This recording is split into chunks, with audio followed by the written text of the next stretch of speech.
I like my students. I like learning more about them. I like hearing about their family and their social dynamics, and not too personal, but just making sure everything's going okay. And so, if I have a student that's on, gonna be in a dance or be in a musical or on the baseball team, I try to go to. Hi everyone, today's guest is Dr. Joe Wilk, a data science professor who's helped hospitals cut wait times, guided students into the NFL's radar, and made analytics human. Welcome to the show, sir. Super excited to learn from you. Thank you. It's a pleasure to be here. Absolutely. I'll let you give an introduction. So my name is Joe Wilk. Rhymes with milk, I like to say. I grew up in Virginia, in a small town called Farmville. Went to Virginia Tech for my undergrad and master's, and uh, kind of found my way to Penn State for a PhD, and have primarily worked in academia since then. Bounced around to a few places. So now you focus on data science, analytics, all that kind of stuff, right? Right. Yeah. So my formal education was in industrial and systems engineering with a specialty in operations research. I like to tell people that operations research, it's still a term that's used primarily in the military. In fact, I think you've probably had some operations research analysts as guests on your podcast, but they worked for the military. Since I would say in the last 10 or 15 years, the term has now become like analytics or in data science. And I think those are kind of more welcoming, more inclusive terms, if you will. So a lot of like statisticians and mathematicians and computer scientists, as well as people with operations research and industrial engineering background, and I'm probably forgetting some others, have come together to form this community. And I think it also couples itself with the fact that technology and computation has gotten a lot better. Access to more data is now more available than ever because we're able to store more data. And so data science and analytics has also kind of built its way up. And so, at my age and how long ago I went to school, data science was not a field at that time that you could major in. Now it is. But I probably would have majored in data science had I been going to college right now rather than, 20 plus years ago. And do you work full time at the university or do you combine it with some other gigs or hey guys, quick break. I just want to say thank you for watching this video, for supporting me. The best way to help me and this channel is by subscribing and liking this video. It takes just 2 seconds to do this. If you can comment under the video, ring the bell, that will help me tremendously. And now back to the video. I work full time for university, primarily undergraduate students at this point in my career. It's very rewarding. I really like helping students kind of, learn a little bit more about where they want to go next, and then helping them hopefully find gainful employment or go to grad school or whatever their dream is in that regards. Just to give you a little bit of my background, I used to work full time as a data scientist for a few years in the past. Now I focus more on back end software engineering, but Right. I do know a little bit about that. And what interests me is that, data science, AI, and all of these innovations that we have, they in the phase of this rapid growth in the past few Mhm. years. So how do you stay up to date with your own knowledge as you teach your students? That's a great question. And I honestly feel like I'm constantly having to teach myself or relearn something. In fact, I tell students now, I'm teaching programming courses in, say, Python, and I did not learn Python as a student. I picked it up later, as a professional. And that's what I tell students is, in today's environment, you're going to have to learn new things continuously. You have to, we like to call it be a lifelong learner. Okay. I'm doing the air quotes. And so I think you have to practice what you preach there. And so that's what I'm doing. In terms of how I stay current, I go to conferences, I talk to people, I watch videos on YouTube, just like probably this will be up on YouTube at some point. And I also occasionally will take training courses. And the other thing too, though, is if you're a member of some professional organizations, and I'm a member of several, they will open up doors for webinars, and you'll be able to like learn from others, and you'll be able to kind of pinpoint, okay, like, well, I've heard this thing 3 or 4 times now. Maybe I should learn more about it. And so that's the other thing. I try to keep my eyes and ears open. And then once I hear something 2 or 3 times, I see a trend and I try to follow it pretty quickly. With that being said, though, I think as an educator, we're kind of at this weird juxtaposition where some people, and I tend to kind of lean this way, think that we should be teaching things that are more technical. Whereas other people are saying, look, there's these tools out there now, this kind of low code or no code environment. Maybe we should go less technical and more just about teaching the tools. I kind of feel like it's better, and again, I'm biased. I feel that it's better to be more technical in the classroom, because I feel like everyone can kind of pick up the low code and no code environment, provided they put in the time and effort. But where you really want to be able to have a mentor or have a teacher or have somebody to help facilitate is when it's a little bit more technical. So I feel like that's where I provide the most value, is when I can provide a more technical approach to something. And then if somebody wants to learn like the no code or low code environment later, on their own, they can. So, for the listeners who don't really know a lot about analytics or data Okay. science, could you give a little intro on the field, what you should know to kind of get a feeling whether it might be something for the listener to dive deeper into? So I do actually think that analytics and data science are two separate things. I do want to mention that, but there's a lot of overlap. If you were to draw a Venn diagram, there's a lot of overlap there. Data science to me is trying to create and apply algorithms and heuristics and other types of mathematical methods or statistical methods, maybe even computer science methods, using data to solve a problem. Analytics, I would say, lends itself a little bit more to also including optimization, which is more of a mathematical programming technique, and simulation, as well as some of those other techniques that I just mentioned. I would say in both instances, if you're the kind of person that really you see a problem, and when I say a problem here, I'm talking like a business problem, like let's solve this business problem, and you want to see it all the way through, and you want to apply some type of mathematical technique to the problem to further understand it and then make the system better or make the business better by solving that problem. I think that's an analytics or a data science mindset at that point. Now, depending on what your education background is or what your experience level is, and also just your familiarity with different software packages and mathematical techniques, you might try some different types of models or different types of mathematical techniques or different types of software. And of course, the more kind of it's like you have the more tools you have in your tool belt, the more projects you can do. And that's kind of how I see it. But I think large organizations, they'll have people that can, specialize in certain things. Whereas smaller organizations, they really need to have people that can do multiple tasks pretty well so that they can go from one project to another. And then for folks like me who've, gone to grad school and gone to grad school again and now teach, I have a lot of different tools in my tool belt, but it's keeping them up to date, keeping them sharp. And that's fun for me. I get the benefit of working with students. I get the benefit of working with students on their projects, and occasionally doing some research with students.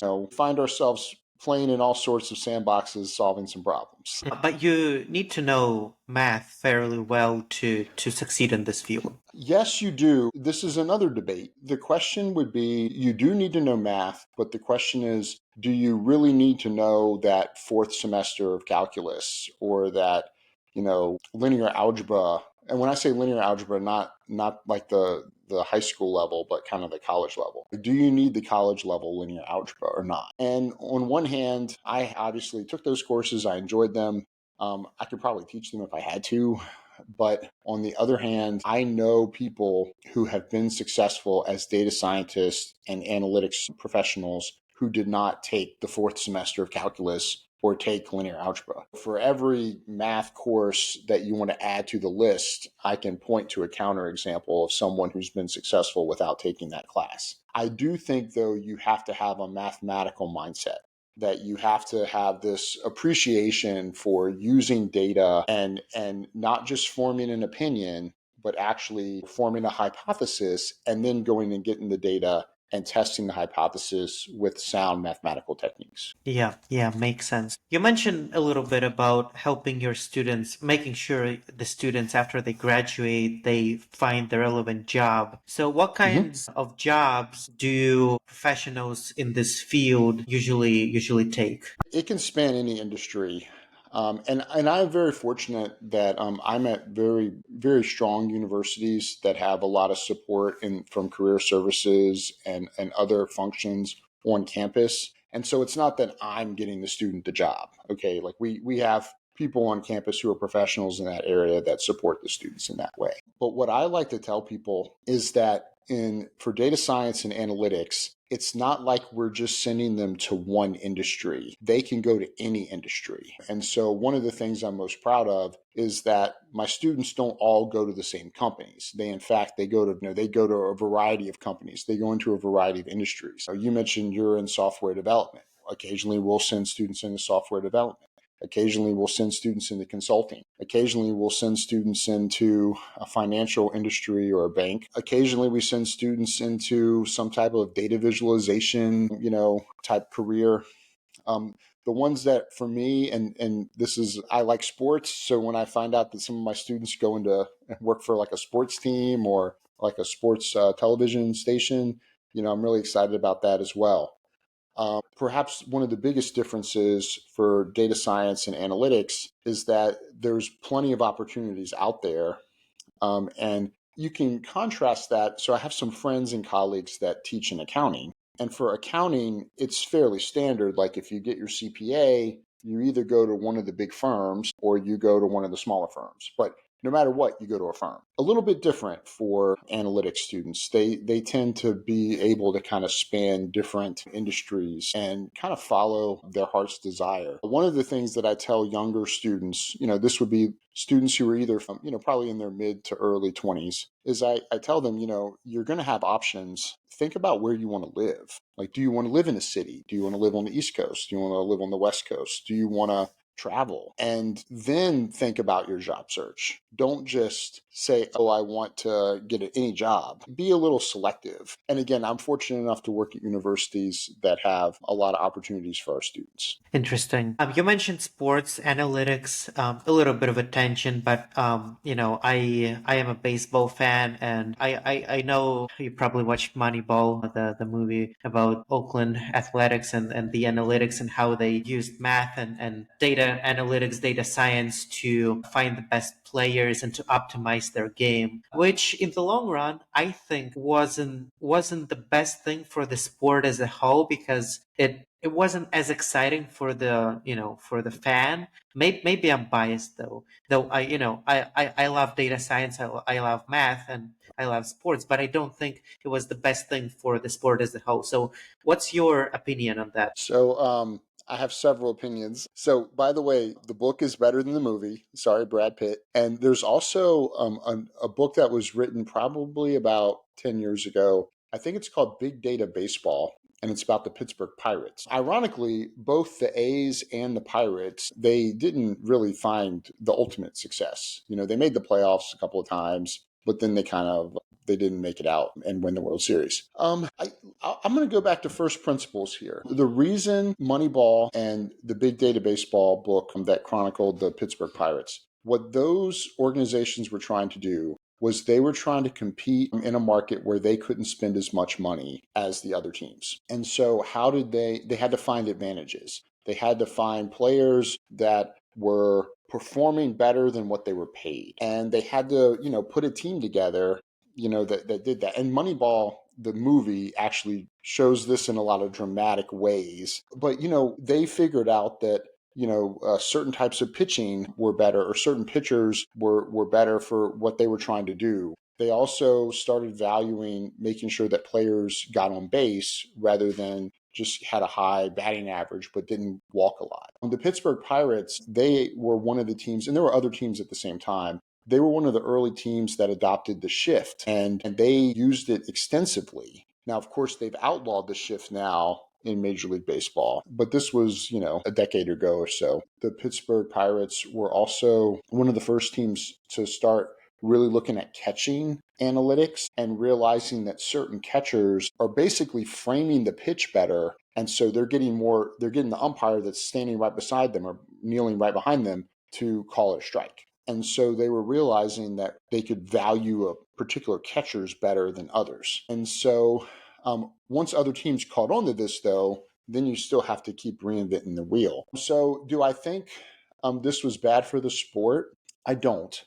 But again, I'm biased because I like analytics and I also like sports. But I think it's because it's an unfair game. And the reason it's unfair is that there's certain teams, the Dodgers right now, 20 years ago, the Yankees, and the Red Sox for a certain period of time as well, were able to spend more money. And my favorite team, the Baltimore Orioles, they really haven't been that competitive either, but that's because they can't spend the money that some of these other teams can. But what I do think you can do is you try to solve that business problem. You're trying to use analytics to solve that business problem. So I'm going to shift gears just a little bit. I saw a presentation last month, and it was about USA Cycling in the Olympics last year in 2024. USA Cycling won a lot of medals, more than they expected to win.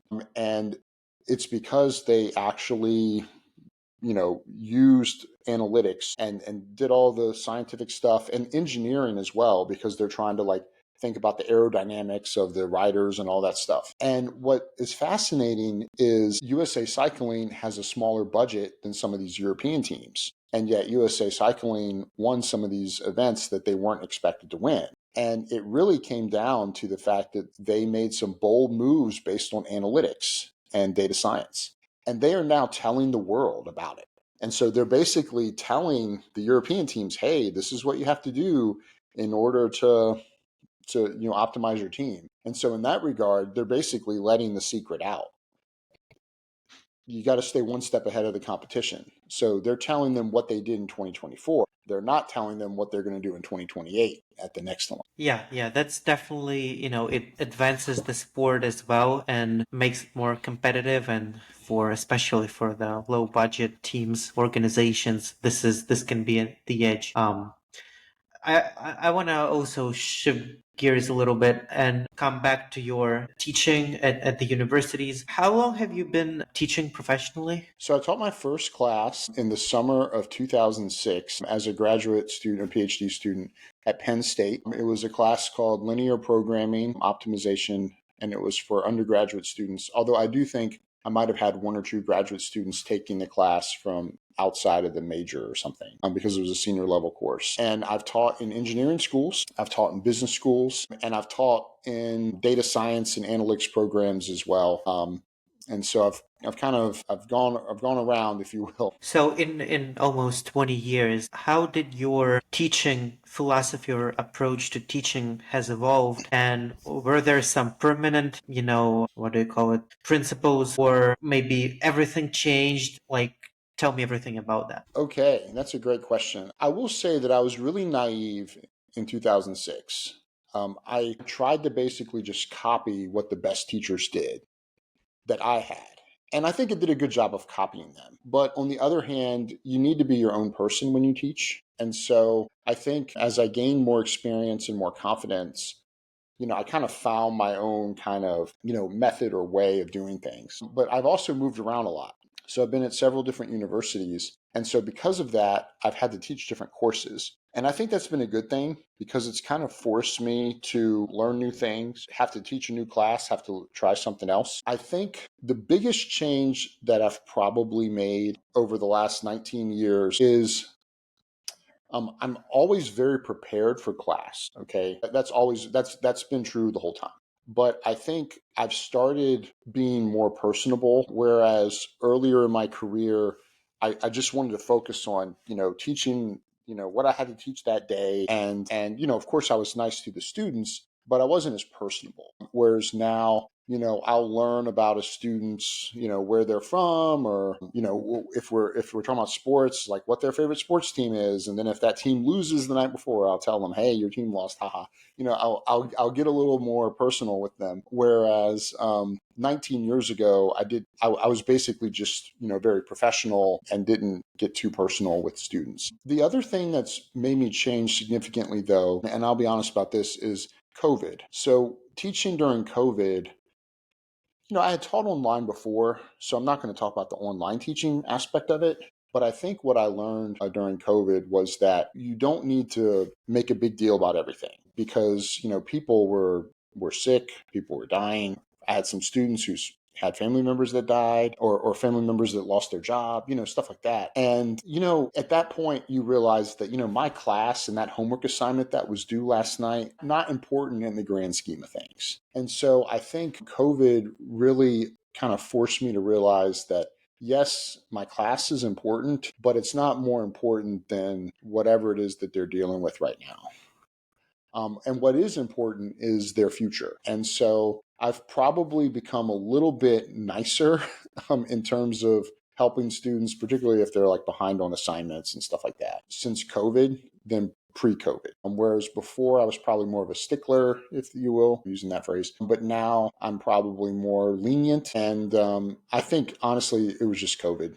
Like, I realized I need to be nicer. It's not the end of the world if the student turns in the homework an hour late, that sort of thing. And what do you enjoy the most in your job?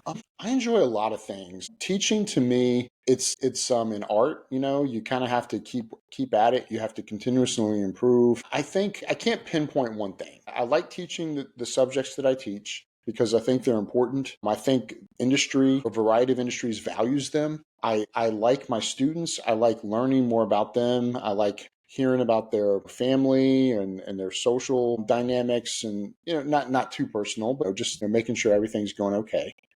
Um, I primarily have taught at residential campuses, and so if I have a student that's on gonna be in a dance or be in a musical or on the baseball team, I try to go to at least one of their events. I can't go to all of them, but I try to go to one of them a year, just to just show my support and just enjoy the fact that they're not just a student in my class, they're also a human outside of the classroom. So I think that's important. So I try to be part of the community. And by the way, I'm not the only one. A lot of my colleagues are the same way. Like, a lot of my colleagues, they do the exact same thing. They want to see the student both in the classroom and outside the classroom and seeing what they're up to. Now, I will admit, I can't make personal connections with every student because some students are busy doing other things. But I feel like if I can make a personal connection with, say, a dozen students a year, and every faculty member does the same, then every student will feel like that they had a couple of faculty members where they made a personal connection with. So I think that is kind of the key thing.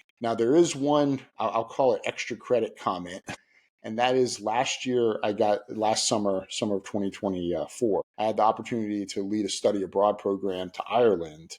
And so that was really special because I'd never gotten to do that. I didn't even get to do that as a student. And so doing a study abroad program for almost 2 months in another country with about 30 students, got to know them pretty well, but also got to go on trips with them and, go explore another country. I think that was the icing on the cake in terms of my experience as a professor. Awesome, awesome. And the final point would be, I'll let you give an advice to young listeners, maybe in their early 20s, maybe still in college. What's your single piece of advice for them? Oh, I've got so many good pieces of advice, but if I had to pick one, and this piece, and I've heard this on other podcasts, okay, so this isn't just coming directly from me, but this has been crowdsourced, if you will. And this is not only true for your professional life, but also your personal life, your spiritual life, wherever you find yourself. You can be both a masterpiece and a work in progress at the same time. That's the advice. You can be both a masterpiece and a work in progress at the same time. Yeah, something to think about. Thank you for sharing that. Well, appreciate you coming over here today, sir, and all of the lessons and advice and stories. This is awesome. Appreciate it. Thank you. Nice to be with you, and please have me back whenever you need it. Thank you. Absolutely.